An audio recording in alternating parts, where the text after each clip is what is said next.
were sleeping in the thing. Okay, hold on. Number 2. Can we get it? Oh, yeah!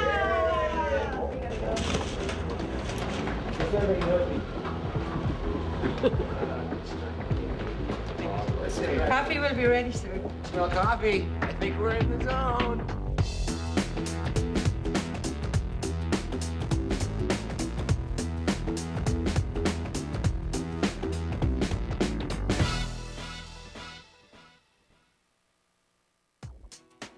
I love just being outside. I love a snowy day. My kids are still pretty young. They're 3 and 4 and a half. So big activity is running through the snow. We'll build a snowman for sure. I'll get the tractor out, take the bucket up so I can get really tall and make the tallest snowman in the valley. Dave Chalk Connected is brought to you by TELUS. The future is friendly.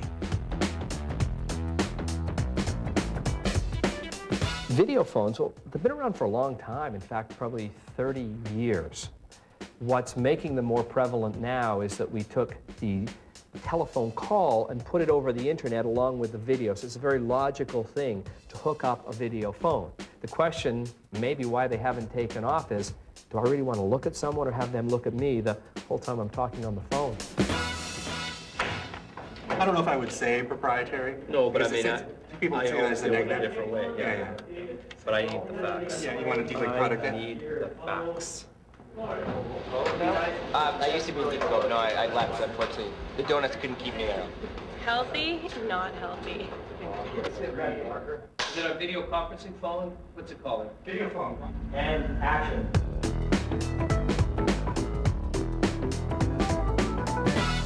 You know, if there's one technology we have supposedly been hearing about for years, it's got to be the video phone. Ever since I was a kid watching the Jetsons, they had them. Where are they? We're in the 21st century. Well, they are here now. We've been talking about them on our shows for a number of years, but we haven't quite got to the point where the phone looks like a phone and it's got a TV monitor built inside of it. Well, it's all changing now thanks to Voice over IP. Voice over IP is the ability to send a telephone line right over the internet. We know that we can send pictures over the internet. Melding the two of them together, we have a video phone. Now, there have been some false starts and false attempts, but the technology is here now to make it happen. And I want to show you one from D-Link. It's called the DVC2000 I2I, a broadband video conferencing phone. This is the unit right here. As you can see, it even looks like a phone. I've got Mike ready to go. Morning, hey, Mike. How you doing?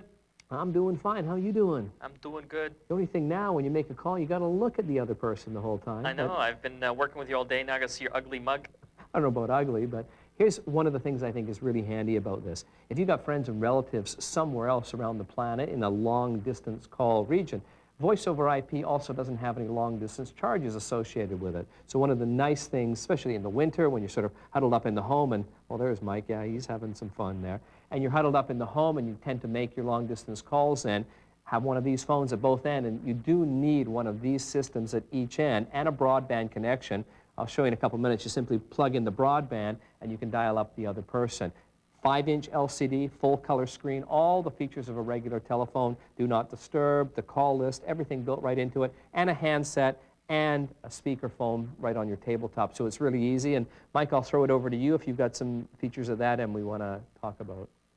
I'm using the DVC1000. You might recognize the unit. We've actually done it on the show before. We've used it on trips when we went to Las Vegas, even London, to get a live video conference link, and it worked really well. You hook this unit right into your high-speed internet connection. This one needs a TV, however, but it's super easy to get up and going. And the nice thing with the directory as well, hi, Dave, you can program in the name. So if you're setting this up for your folks, for example, you can program in your name so they don't have to remember all these IP addresses and stuff. And once that's done, I can dial up Dave directly, and I can see his smiling little face.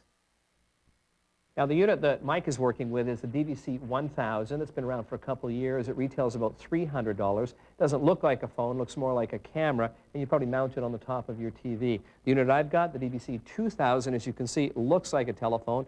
Has the articulating camera up on the top, the pop-up 5-inch full-color screen, and all the features of a regular telephone right on top of the camera.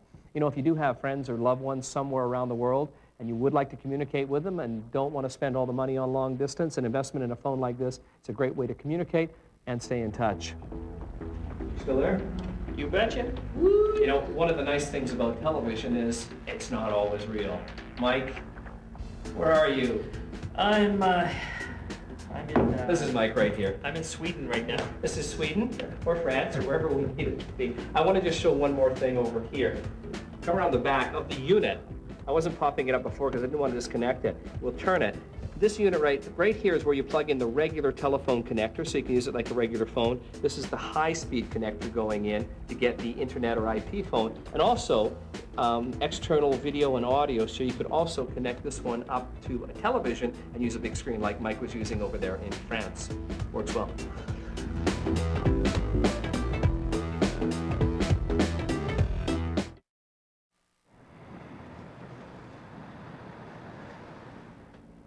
Well, I recently took a trip to ski resort Banff, and I stayed in this wonderful hotel that had a piece of technology in it that wasn't high-tech, but it was something that really intrigued me. It had a warming rail system in the bathroom. What was great is when I got up in the morning, the towels that were hanging on this were all nice and warm. And the other one in the room was a great way to dry off wet clothes. So I tracked it down. The company was called Warm Rails, and the two units they had, this one about $120 US, wires right into the wall. You'll have to have an electrician do it. You bolt it right to the wall, wire it in. There's an on and off switch, and you can towel dry gloves or have your towels on here, anything that you want to keep warm, and it's a nice kind of temperature. The other unit here, about $90 US, and I gotta admit, to touch that is a little bit of, not a shock, but surprising how warm it actually is. Multiple towels, your clothing, anything wet, even down in the bottom of this one, a little tray to carry things around, runs on wheels. This one has its own cord. You plug into the wall so you can move it around. So if you're in one of those cold sort of climates and you'd like to get the chill off, this is a great way to do it. Have I been to regions of northern Canada? You bet. I used to be a pilot. I have flown everywhere from Timbuktu to Tuktoyaktuk. Could Mike do well up north? I mean, like north of the city, like 10 miles where the temperature drops like 3 degrees? No. Cross mountain. I've never been up to northern Canada. I don't think they like me there. I don't know why.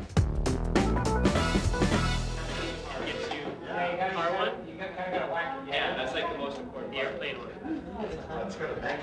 I'm not looking. I'm looking right there. I don't see you. There I go. So yeah, Oh, you're using that little one? We're almost lit here, guys. Oh, God. Gotta get the program. We're going back. Sorry, Gail. As soon as Joe's done, we'll clear set and get going. Just the one by your left foot. Bradley, you ready to go? And action.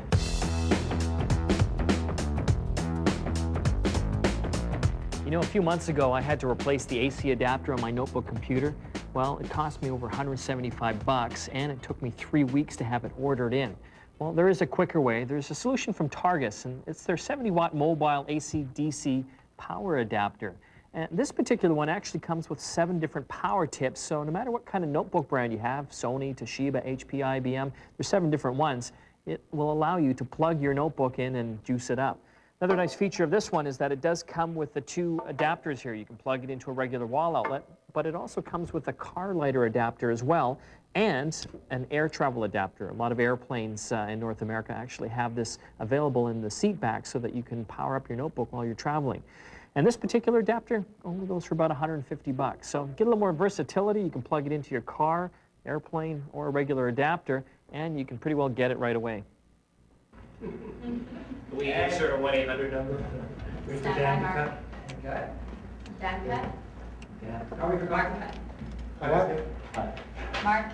Hi. That's good. Nice. Nice. Content good? Yes. Awesome. Good to go. The next one, Dave, you in? The Viper Star Carter, have you got your notes? Yep. Ready to go? Star Carter? Did you say Star? Traveling around the world these days with all the electronic and electric devices we can have can be pretty tricky. How do you plug them in the wall and charge them up when voltage varies? It was in the 1920s when North America standardized on this plug at 117 volts, and we can trust that. But travel somewhere else and you could get all the way up to 240 volts, and some countries have up to 5 different adapters for the way the device actually plugs into the wall. Well, something you may not realize that is already built into your notebook computer, and this only applies to computers. You can't do this with other devices because they could blow up from too much power. That your voltage or your power adapter is actually a step-up, step-down transformer, meaning it can work between 100 and 240 volts. All we have to do is change the adapter on the end, and it'll automatically correct. So therefore, say if you're traveling to England, you get a kit that has the English plug with it. Put this on the end, you can plug it directly in the wall, and the power supply will look after everything. Remember, this is just an anomaly for computers because they knew they were going to travel around the world. You can't do this with your hair dryer or your MP3 player unless it specifically says it can work all the way up to 240 volts. Studies show that over 90% of all computer and electronic equipment failures occur because of power fluctuations. As power comes in and spikes up, it causes pitting or slight degradation to the components. Pitting or damage to electronic circuits is a long, slow process. If you have the filter in between, you cut it off in its tracks. If you don't, all of a sudden, everything seems to be going wrong because the damage has occurred over time. It's like a cancer, slow growing.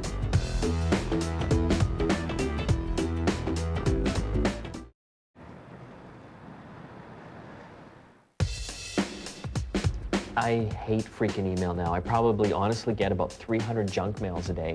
And then on top of that, I get 100 to 150 real ones that aren't just, "Hi Mike, how you doing?" but are actually emails that I need to respond to. So it's almost getting impossible to deal with all this information. Oh, did I mess my hair up? Well, actually, on that camera. On that camera. This camera died. Oh, you're kidding? Right in the Catch that. Oh, yeah. Right in the middle of that Battery segment. died. And what did you just reach for the other one? I just said, pass me the camera, and I just brought it down. Yeah, baby, yeah. This is an example of how like a $4 part can affect like, I don't know, $1,000, $10,000, whatever it costs a minute. Hope I have a spare. Ding, ding, I have it. I do have a spare, I'm saved. Won't get fired today. It's called pre-production. It's a big concept in this world. Pre-production? Pre-production. What does that mean? Yeah, I don't know. Okay, what question that on means. this is, get all this back in here, just one sec. I'm missing the manual. Who's got it? Okay, let me just get that in here. 66. Okay, thank you. Okay, I'm ready.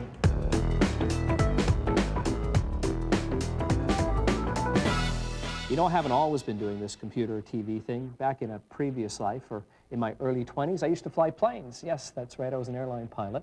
Spent a lot of my time up in the Arctic where the temperature is very cold, minus 20, even up to minus 50 degrees. Thing I learned very quickly, if I was going to drive a car, I had to get it started, and I didn't want to go outside. I got a remote car starter, and I could be in my house and hit a button and the car would start. Back then, though, the technology didn't work that well, and it took me about a week and a half to install it. Technology has changed a lot of things, and something I want to share today by a company called Viper. It is a combination car alarm, remote sensing device, and car starter. About $600 installed, and I say installed because I was just packing the stuff back in the box, and take a look at all this stuff that comes with it. It's a heck of a big job to install. You know, I'm thinking at $600, you're pretty well getting the whole device for free, because I wouldn't charge any less than that to install it, but once it's in, it's pretty cool. The remote, right here, as you can see, it looks like a little cell phone. It actually has an LCD screen on the front that reports back all sorts of information. Cool thing is it works for up to about a quarter mile away. You can start your car without even seeing it, which I think is pretty cool. You head outside. Now, if you live in a hot climate or hot part of the country, you may not be too interested in it, but you could start the car, turn on the air conditioner, so when you get in, the car is cooled down. It's only just the beginning because it also controls the alarm. Now, interesting thing, once you've set the alarm through this, you've got the same quarter-mile response rate. So if you can't hear the alarm, it sends a signal back to this, even a vibrating mode, as well as an audible, but it'll tell you someone's trying to break into the car. I'm going to use this quick reference guide to show you a few features here. Little hammer banging on the top is indicating someone's trying to break into the car. If the hood or trunk is lit up, it tells you someone's even trying to open those, which I think is pretty interesting. Now, the auxiliary button here is nice because it gives you 3 extra modes, meaning when you have it installed, you can hook up extra devices. Maybe a DVD player you want to have turned on, or open the sunroof, or bring down the windows, or pretty much do anything you want. All, again, working in that 1/4 mile range. Now, the thing is really fun is when you do start the car remotely, you even know the car is running, because I'll bring you back here again. You see the little exhaust coming out. It tells you the car is actually functioning. So total control, two-way communication between you and the car, and starting it and the alarm. Pretty good device, I think, especially if you live in a cold climate. This is something you want to get, but a more comfortable way to maintain control of your car and have your car report back to you. Well, they say the proof's in the pudding. Let's try this out. Now, one of the things I forgot to mention, if you are interested, you have to have a car with an automatic transmission, and it's also got to be fuel injected, because the technology needs to be controlled, and it's hard to get a standard out of gear if there's no one inside of the car. And also, many people are often wondering about, what about security on this? It's 66-bit encoded. It's a digital signal, so that nobody can come along and capture the code and later use it on your car, so you're totally safe. The car's down there on the road. Simply on the start command, I want to check because I don't want to scare anyone down on the road. We're in a busy street. We're firing up. And I can actually see the dash light on. Looks like it worked. Remote car starter? Well, when I lived up north, I had one. It was great.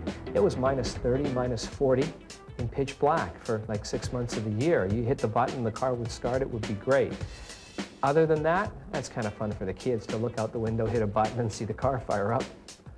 You know, those remote car starters are pretty cool. Like, because it only takes me about 11 minutes to get ready, it'd be a great time saver if I could, during like the 7th minute, hit that little button and have my car start warming up. Because I don't like when my bum's cold. I mean, who does?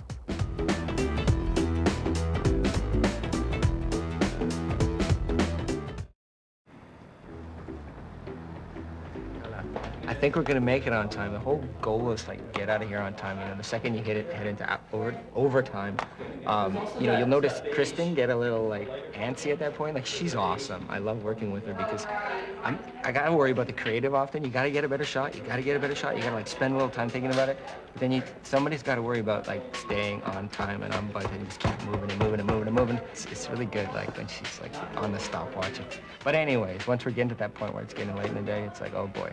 So a day when we know we're getting to the end of the day and we're getting the best creative that we can is a good day. All right, let's go.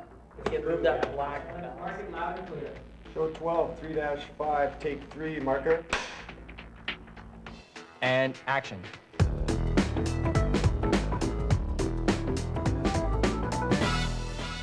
You know, we like to think and say all these new technologies out there help us in our daily lives, but there are times when I think our lives are getting far too complex. You know, I love to get outdoors in the wintertime, backpacking, hiking, snowshoeing. Of course, I've got to take some devices with me, and today, who would want to go out without a two-way radio system if you're traveling with a few people? Of course, you've got to have your cell phone with you so you can get back if you get lost. But helping you from getting lost, of course, is your GPS.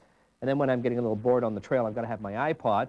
And if I see something cool while I'm out there, I've got to have my digital camera. And who knows, I might even want to take my PDA with me. The only challenge with all these, of course, is they all take batteries. Interestingly, when we look at technology, say, over the last 10 years, what's happened with batteries? Well, more so, let's look at technology. Performance, memory, capacities have all gone up 1,000 tenfold, and sometimes even 1,000,000 times in performance when it comes to memory.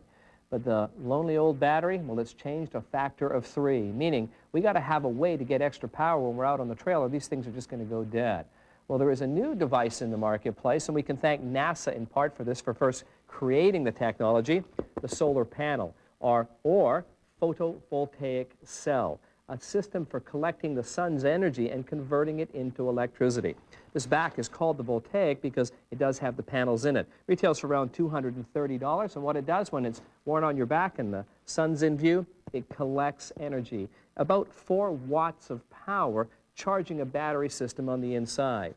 Now, NASA was really the developer of solar collectors. They use them on satellites and spacecraft to collect power when they're up in space because there's nothing blocking the sun, and it's a great everlasting energy source. Down here on Earth, as long as the clouds aren't in the way, we should be okay. But as you can see, the system works this way.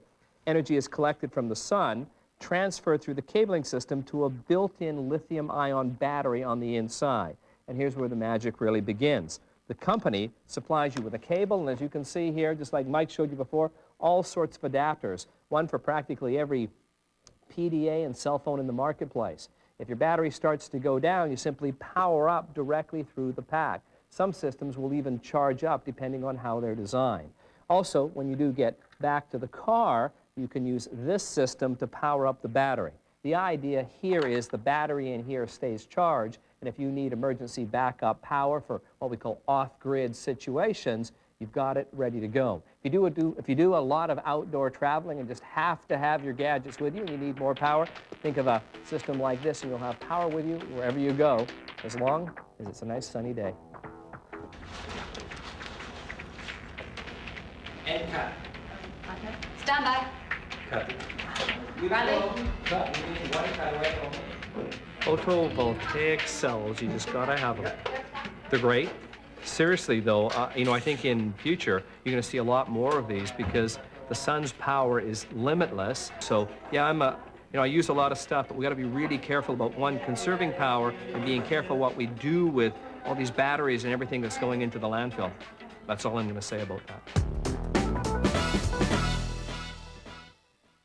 Yeah, technology is great. I actually have those automatic seat heaters in my car. Before I had manual, actually, to sit there and rub my bum on the seat to warm it up.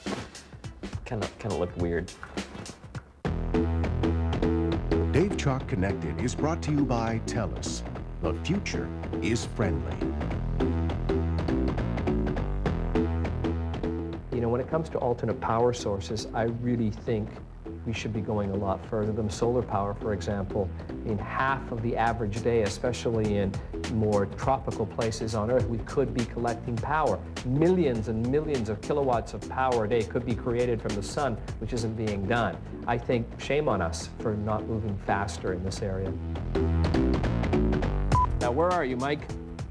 Yo, dude. Oh, you know what? He's right there. My favorite drink is Snapple iced tea. Please start sending the crates now. I'm a sad clown. I'm happy on the inside. I'm crying on the... I'm happy on the outside. You are sad. No, I got it now. I got it now. Okay, go back. I'm happy on the outside, but I'm crying on the inside. Where do those tears go? Place in my stomach.